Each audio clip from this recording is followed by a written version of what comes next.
Alright, hello everyone. I'm going to show you guys a breakdown of the rebuildable optimizer created by Chief Pat called the Immortalizer. So let's get started. To put this all together, as you guys can see, I've broken it down. I've taken it apart to show you guys the components of it and show you guys how to put everything back together, just in case those of you that like to take things apart and lose something. By the way, that all parts are replaceable by Chief Pat. So to put everything together, I'm going to need the small Phillips screwdriver here.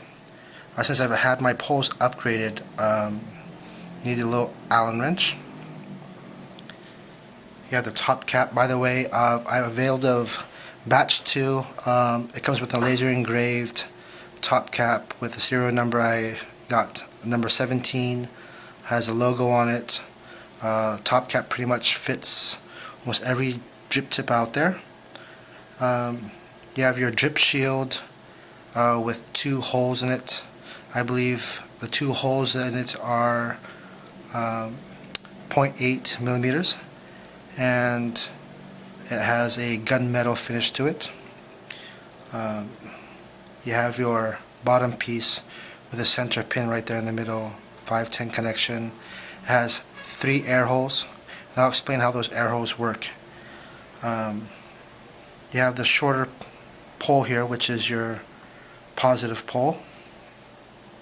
As you guys can see, I didn't take out the Allen wrench screws in there, so when I go into the build, we don't waste any more time there. Then we have the longer pole, which is your negative pole.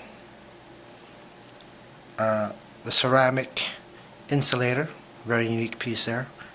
And the last piece, which is where the positive pin will screw into and connect to your center pin to fire up the Immortalizer. And for this build, I'm going to also use a bustless wick, which is also provided with the kit from Pat. I've already pre-cut it. I've set down my provide so you guys can see how much I'm going to use. I will be creating the stock build. Hopefully I can give justice to that as well. And FET wire, or the so-called ribbon wire, I've already pre-oxidized it to show you guys the build. So let's start putting it together. I'm going to take the positive pin first, which is a shorter pin again, the ceramic, and the little piece where the positive pin will screw into. So set that down. Now there's the top of it where the 2 air holes, and the bottom piece where there's an indentation. So that's your bottom, where the indentation is. Same thing with that little pin. That's going to connect to the positive pin. There's also a little indentation, which is also the bottom part of that pin. So I'm going to set that in right there. Is where that sits. Round to round. I'm going to hold that in place. Flip it over. I'm going to take the positive pin, and hopefully I can get this in there in one shot. So take that there. I'm going to screw this in.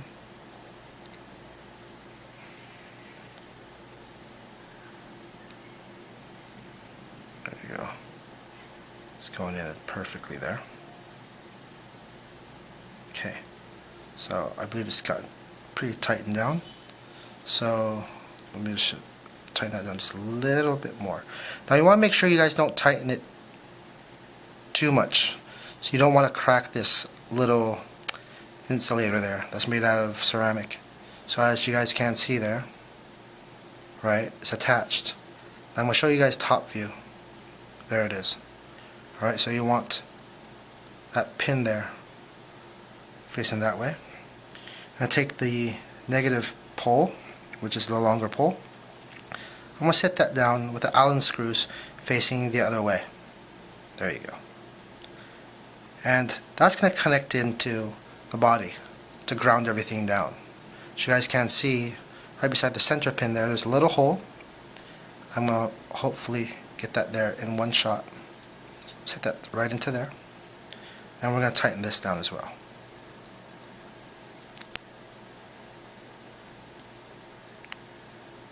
There you go, it's in there. I got it in. So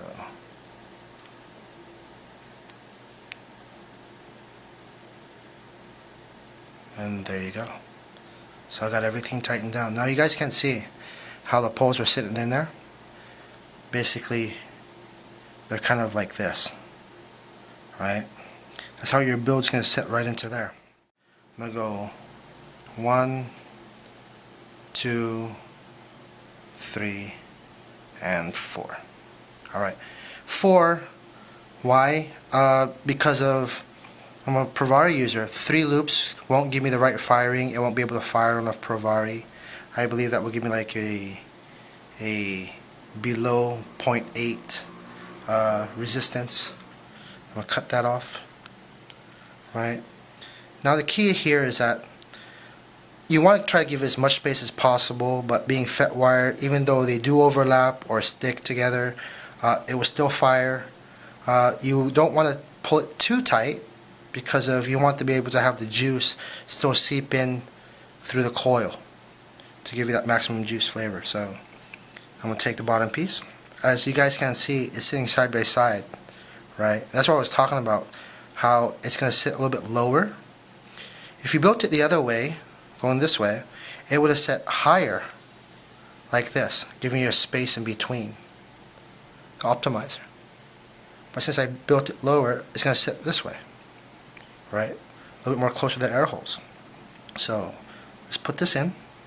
Now, I've saw many posts on guys having a hard time trying to put this build in. I'm loosening the screws right now. There's a little trick that I've gotten used to. So you're going to take the wire, you're going to twist it just a little bit to fit in that slot. As you got it into the slot there on that one side, like so, you want to hold it gently and stick your fingernail right into the top of that slot, as so. Now I've got it secured. I'm going to tighten it down and hopefully I get it attached.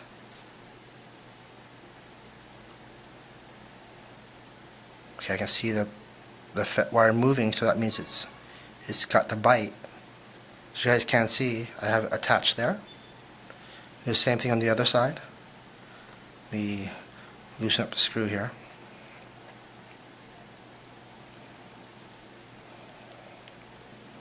There you go. I'm going to do the same thing on the other side.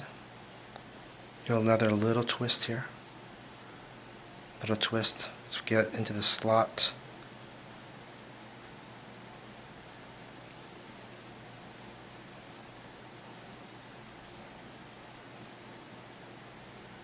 There you go. Hold that down with my finger nail as well. And tighten this down. I can see the FET move, so I know I got that. Alright, so now, as you can see, it's kind of loose, it's a little bit overlapping. I can give it a little tug, move it up a little bit since I got it attached. Move it up. Right there, get it into place. Make sure I get a little spacing in between my build. And I'll show it to you guys on the side. Now I've given myself a little space there in between the bustless wick and the air holes. Should be good enough. Let's test it on the Vari first. See what we got in terms of resistance before I cut everything clean. See where we're at.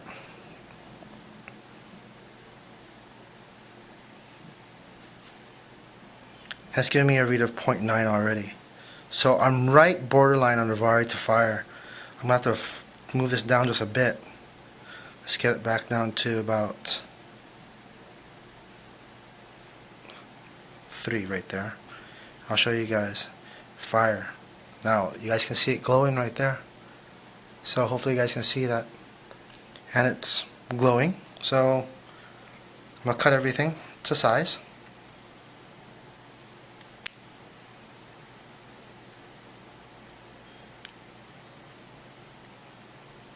snip this end as well.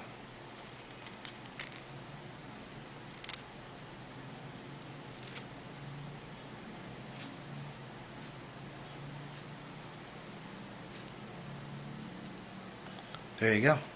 So the reason for this here, there's other ways you can do it, but again, like I said, I'm using the stock build that it came with on trying to mimic that. You're going to need that because of the drip shield. So stick that in. Now the drip shield does turn in clockwise. I got it the wrong way. So I got that clockwise. The threads, by the way, on this thing is just like butter, so it goes straight in right there. Alright. Jam a little juice in there. See how it works. Let's go about 3.4 there and see it. Wow. Okay, now I'm getting some vapor. It's giving me air too. So, it a little too high. Bring it back down just a little bit. There you go. Now again, for your full mech users, you're not going to get that problem. It's still firing 3.2. Right. Now, put that top cap on there.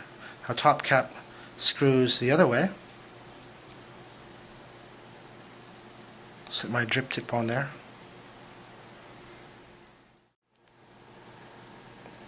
And let's give it a little vape. Bring this up here a little bit. There you go. And voila.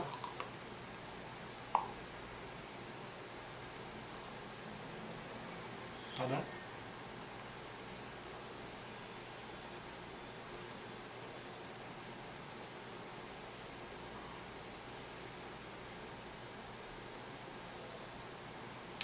There you go. Immortalizer.